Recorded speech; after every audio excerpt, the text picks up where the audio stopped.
following program is from NET, the National Educational Television Network.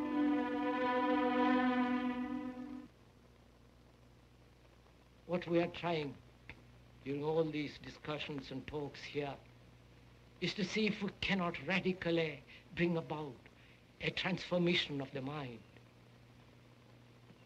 Not accept things as they are, nor revolt against it. Revolt doesn't answer a thing. But to understand it, to go into it, to examine it, give your heart and your mind with everything that you have to find out, a way of living differently. The speaker is Krishnamurti, one of the more original and challenging men of our time. During the past 4 decades, his writings and talks in Europe, Asia, and America have followed a singular path, free from factionalism and dogma. This talk, Freedom from Fear, is the third in a series of 8 programs in which Krishnamurti speaks directly to those subjects which most profoundly affect the human condition: love and death, fear, and our discontent. He speaks of the real revolution, a radical change in ourselves.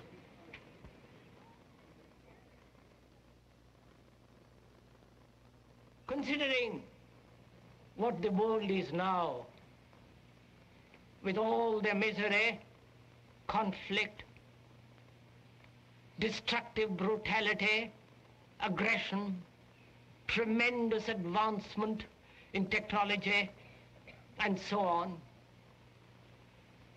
it seems to me, though man has cultivated the external world and has more or less mastered it, inwardly he's still as he was. A great deal of animal in him is still brutal, violent, aggressive, acquisitive, competitive, and he has built a society along these lines. And the more one observes, and I think almost everyone, unless he's totally blind, deaf and dumb, is aware of the extraordinary contradictions of human beings. And to understand this extraordinary, complex problem of existence, one must have tremendous passion, which cannot possibly be supplied by the intellect or by casual sentiment or emotionalism.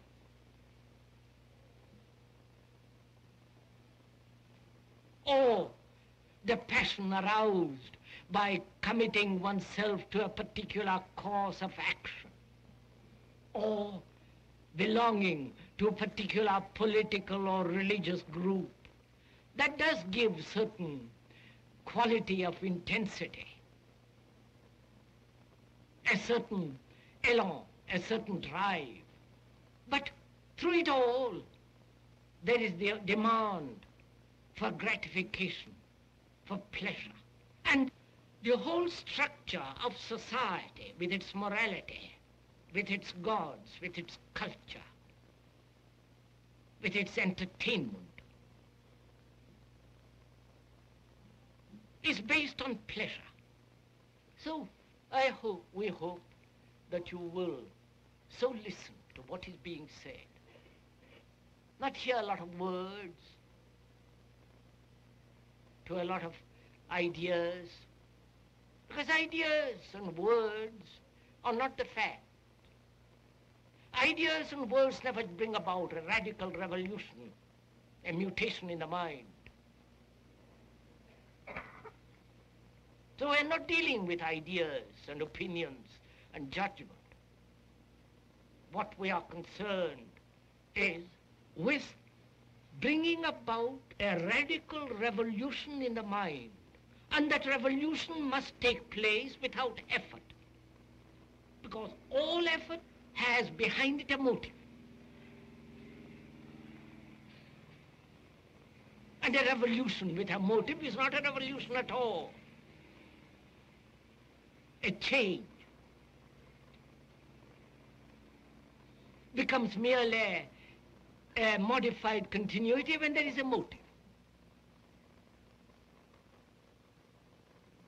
But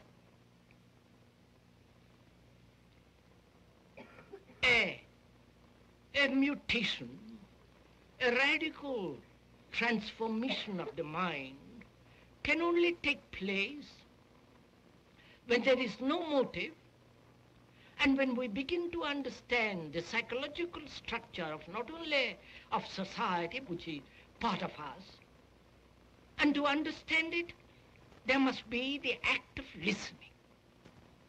Not listening to the speaker, but to listening to what is actually taking place in our souls.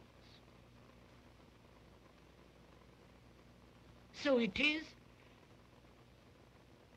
a responsibility how you all listen.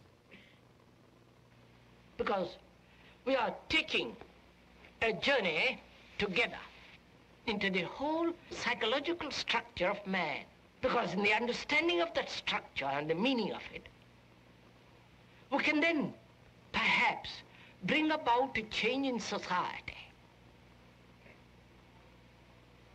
And society, God knows, needs a total change, a total revolution. So, as we were saying earlier, our whole concept, action, and urges are based on pleasure. And until one understands the nature and the structure of pleasure, there will always be fear.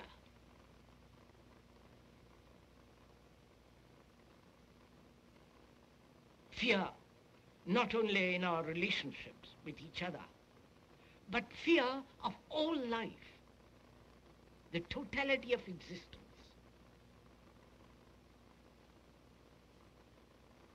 So without understanding pleasure, there can be no freedom from fear.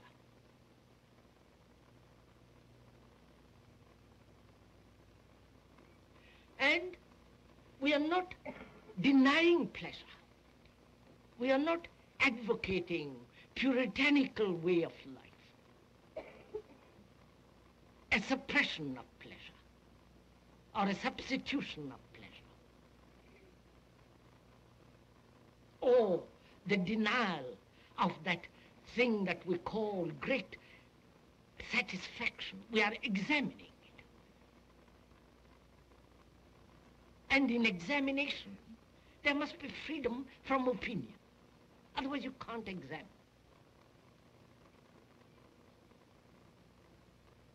Pleasure is an extraordinary thing to understand. It needs a great deal of attention, a swiftness of mind, a subtle perception. So one has to understand it. And to understand it, there must be neither withholding nor denying that quality, that principle of pleasure. And that's very difficult to do because we are so heavily conditioned to accept and to function with the motive of pleasure, with gratification. Therefore, we're always limiting our total attention. We look at life in fragments. And as long as the particular totality, particular fragmentation exists, one cannot possibly see the total. If one says, I must have a certain pleasure, and I'm going to hold on to it at any price, then we will not comprehend or see the total pattern of pleasure.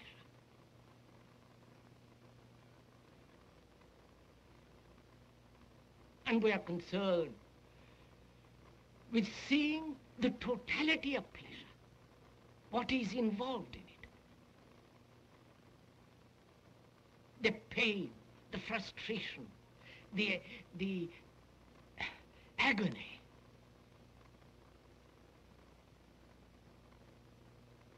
the remorse,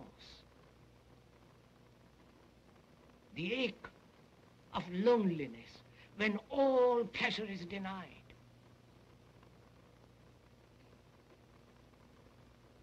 And naturally, escape from all that through various forms, which again is the continuation of pleasure.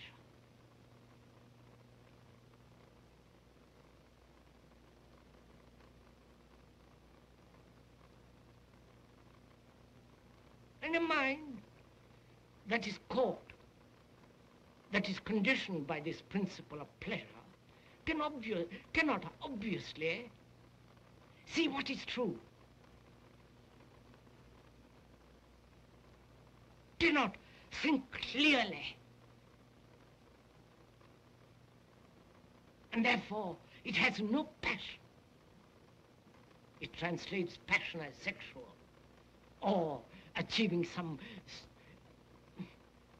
fragmentary activity and fulfillment in that fragment.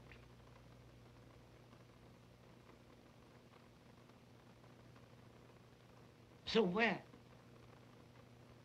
there is no understanding of pleasure, there is only enthusiasm, sentimentality, which evokes brutality and callousness and all the rest of it. So what is pleasure?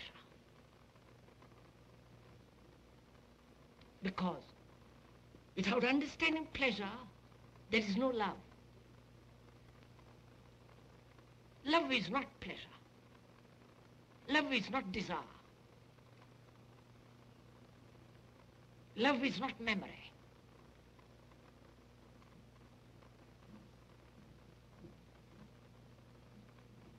And pleasure denies love.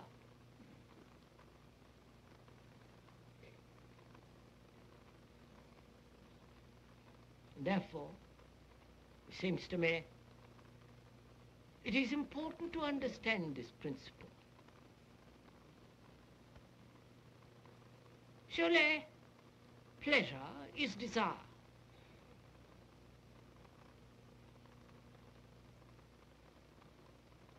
Desire,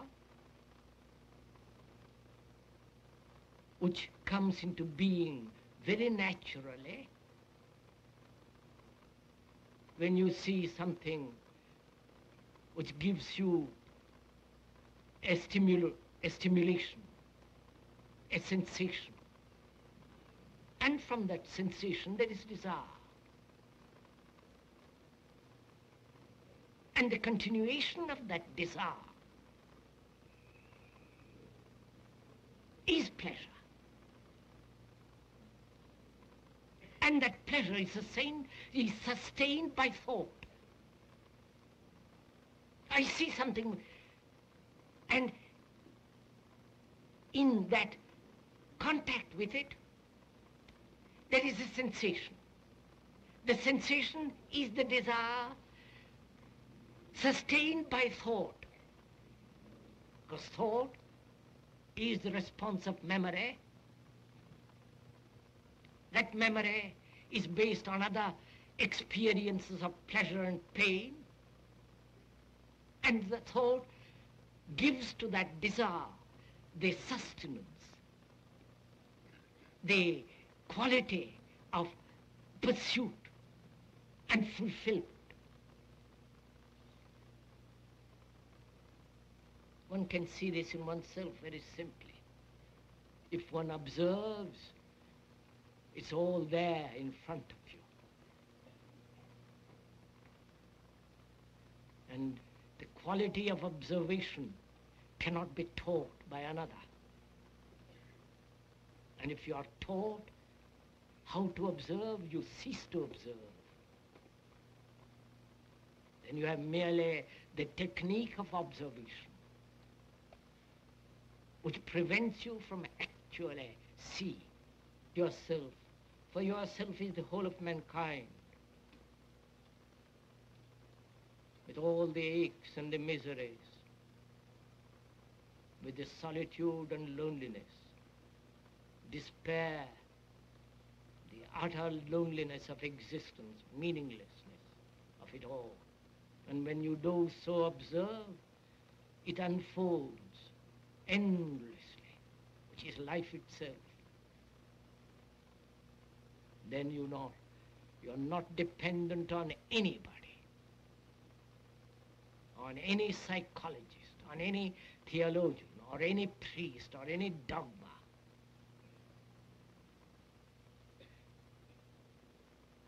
Then you are looking at this movement of life which is yourself. But unfortunately, we cannot look with clarity because we are driven by this principle of pleasure.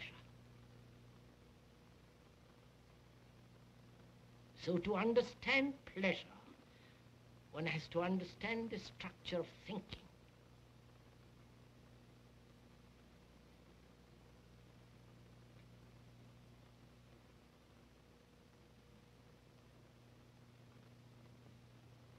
Because it's thought that gives continuity to pleasure.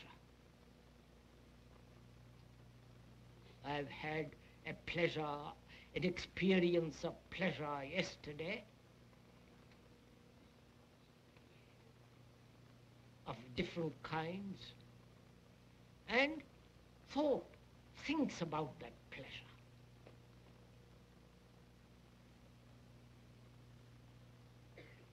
And demands its continuity. So, memory of that pleasure of yesterday is reacting, demanding that it be renewed through thought.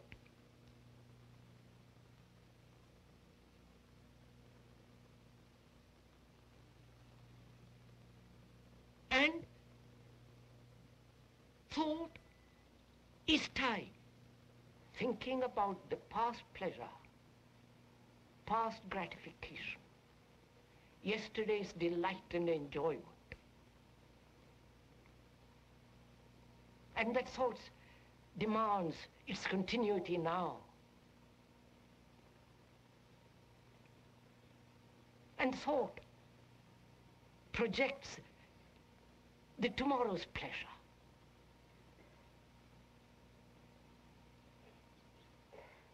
And thought creates the past, the present, and the future, which is time. I have had that pleasure, I am going to have it, and I shall have it. This time quality is created by thought, bread put together by thought. And thought is time, and it is time that creates fear.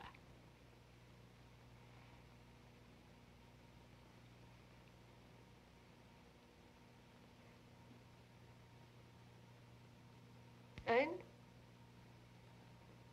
without probing into this time, pleasure, thought, we are always bound by time. And therefore time has never a stop. It's only when there is an end to time that is something totally new. Otherwise it's merely a continuity of what has been modified through the present and conditioned by the future. For a human being to be free of fear, fear about the future, fear about the dozen fears that human beings have, conscious or undiscovered fears. Fears of the neighbor, fears of death, fear of being lonely, insecure, uncertain, fear of being confused, fear of being stupid and not trying to become very clever. You know, fear. Fear is always in relation to something. It doesn't exist by itself. And to be totally free of fear, not partially, not a fragment of that totality of what is considered fear, to be totally, that is, psychologically, to be completely be free of fear. One must understand thought, time, and pleasure. And this understanding is not intellectual or emotional. Understanding can only come when there is total attention. When you give your complete attention to pleasure, how it comes into being. What is time? Time, which thought has created. I was, I will be, I am. I must change this into that.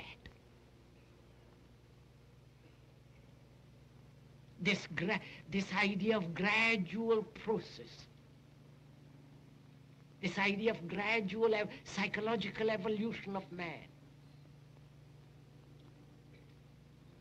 And that's very gratifying. Will gradually all of us become extraordinarily kindly. We shall gradually lose all our violence, aggression. We'll all be brotherly at one time, much later.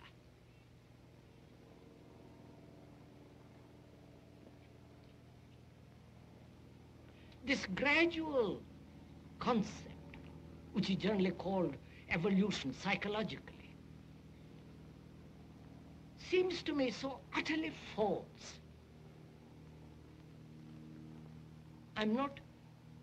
We are not offering an opinion. This is a fact.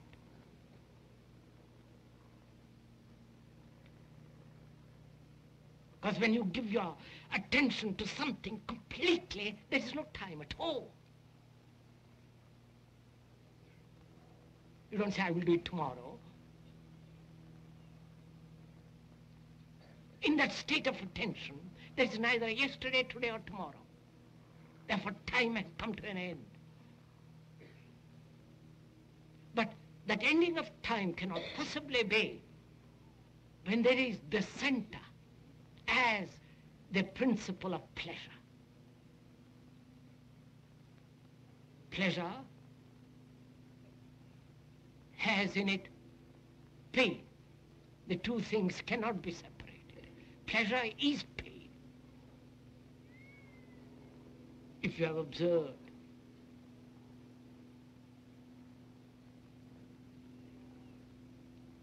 so you cannot possibly psychologically avoid pain if you are pursuing psychologically pleasure. We want the one and we don't want the other. We function emotionally. Of want and not want. And when deep issues, fundamental problems are concerned, and to give to your mind totally to it, is rather difficult when all your life has been dissipated. Dissipated in fragmentary action.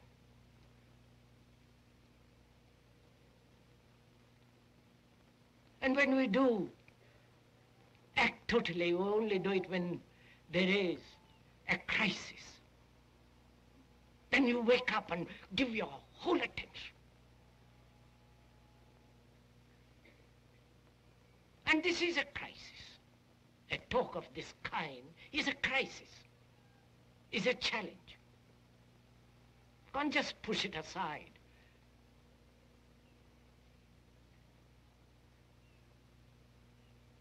Therefore, it may be rather difficult, maybe perhaps arduous to follow all this.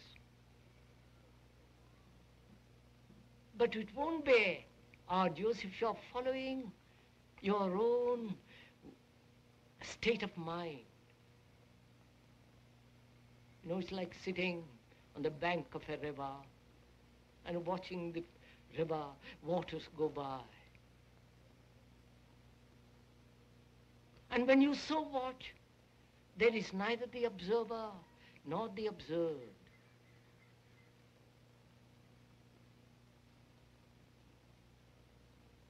There is only a movement. But that to observe, that there must be no fear, no time,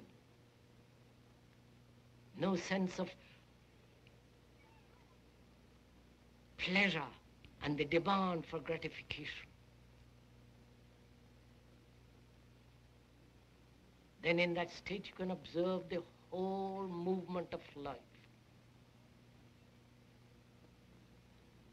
The movement of life which is agony, despair, the ache of meaningless existence, the routine, the boredom, the great fears as of death, which we'll talk about another day. So you can watch all this. And when you so observe, the observer is that which is observing.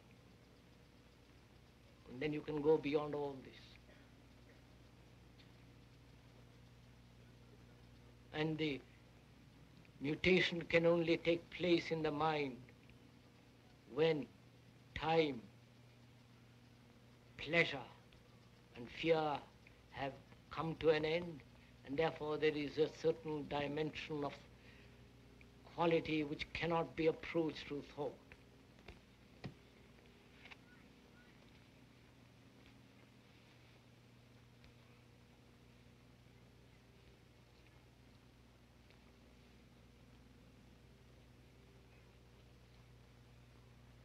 This has been the third of 8 programs presenting Krishnamurti, whose original and challenging approach to the problems of our time places him outside any simple category such as philosopher or religious leader.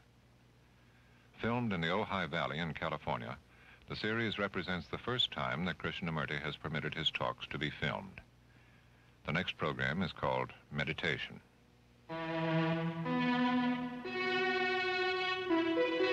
This is NET, the National Educational Television Network.